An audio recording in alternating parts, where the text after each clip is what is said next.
Hello and welcome to my channel. If you are new to this channel, my name is Frank Zhu and I'm a college professor teaching sociology, history and philosophy. I'm also an award-winning landscape photographer.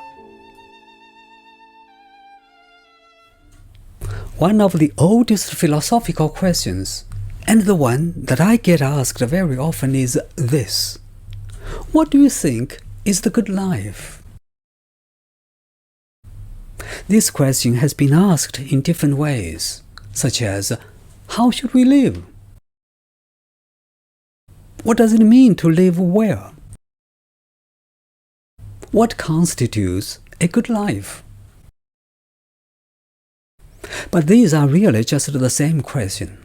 After all, everyone wants to live well, and no one wants the bad life.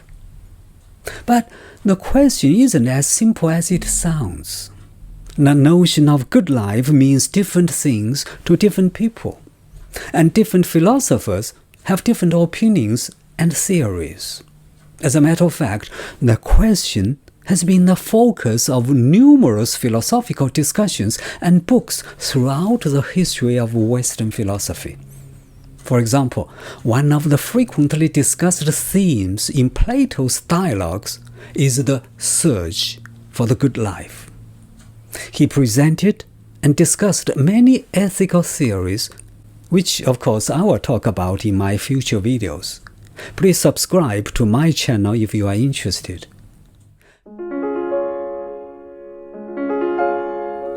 But today, let's have a look at one of the theories called hedonism. The word hedonism comes from the ancient Greek for pleasure. The ancient Greek philosopher Epicurus is known as one of the first to claim that what makes life worth living is the experience of pleasure. The view that pleasure is what makes life worth living is known as hedonism. As a theory, hedonism has several related aspects about what the good life is, how we should behave, and what motivates us to behave in the way we do. Hedonists believe that the good life is full of pleasure. Therefore, we should try our best to get as much pleasure out of life as we possibly can. For hedonists, pleasure is the ultimate standard of morality. Seeking pleasure and avoiding pain are what motivate us to behave as we do. For some people, hedonism sounds quite natural and plausible. After all, who doesn't want pleasure? But if you dig deeper, you will find that this theory doesn't hold water as much as you would think.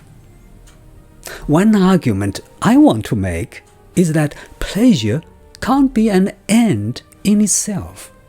You can't seek pleasure for the sake of pleasure. Pleasure is only the result of our satisfaction of a desire which is directed to an object. When we desire an object, and when that object is attained, we feel pleasure consequently. For example, when we are hungry, we desire food, which is an object. When we take the food, we have the feeling of pleasure. A distinction should therefore be made between pleasure and sources of pleasure. To put it another way, acting for the sake of pleasure is different from acting for some other goal whose achievement gives us pleasure.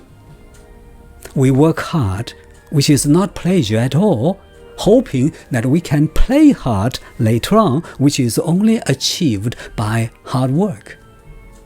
Therefore, merely saying that to live the good life is to seek pleasure is logically wrong.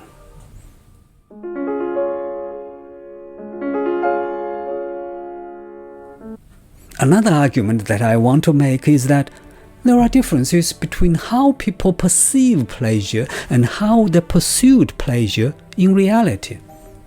First, people talk a lot more about it than they actually practice it.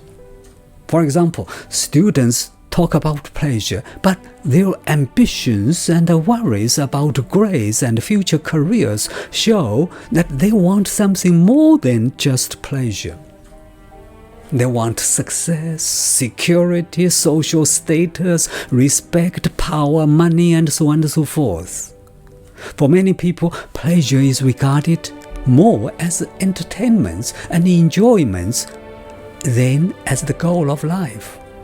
For instance, have you ever put off a meal when you are hungry because you have assignments to finish, or maybe because you are on diet? Secondly, you may argue that the reason they deny themselves pleasure now is that they want to get more pleasure later on. But if that is so, then they are only fooling themselves. We all know that work breeds more work. Remember the days before the computer?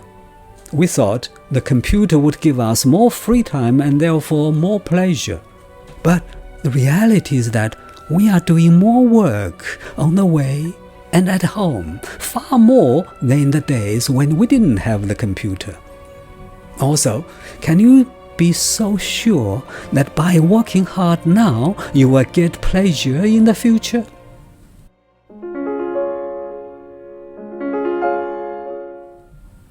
Finally, seeking pleasure as the ultimate goal of life may actually result in negative effect on your well-being. Even though a hedonistic style may provide short-term satisfaction and enjoyment, this lifestyle can create long-term problems. Unrestrained gratification of your appetites or desires, such as self-indulgence in alcohol, will result in deteriorating health, financial problems, and social problems, which are associated with a bad life. Therefore, hedonism does not necessarily lead to a good life. So, pleasure-seeking as a life goal is not what you may have thought it was. In fact, the classic argument against hedonism was made by Aristotle, a student of Plato's. He argued that pleasure is not an activity in itself, but rather something that accompanies satisfying activities. Thus, the key to the good life is to be found in doing satisfying activities, not in the pleasure itself. Therefore, our goal is not the pleasure, but the activity, and the pleasure is more like a bonus.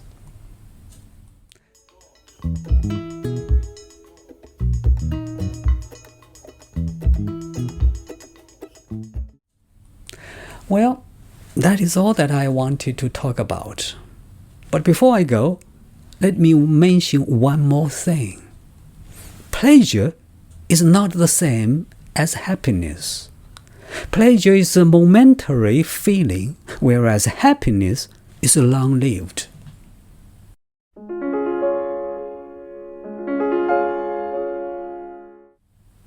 Thank you for watching this video, and I'll see you in the next one.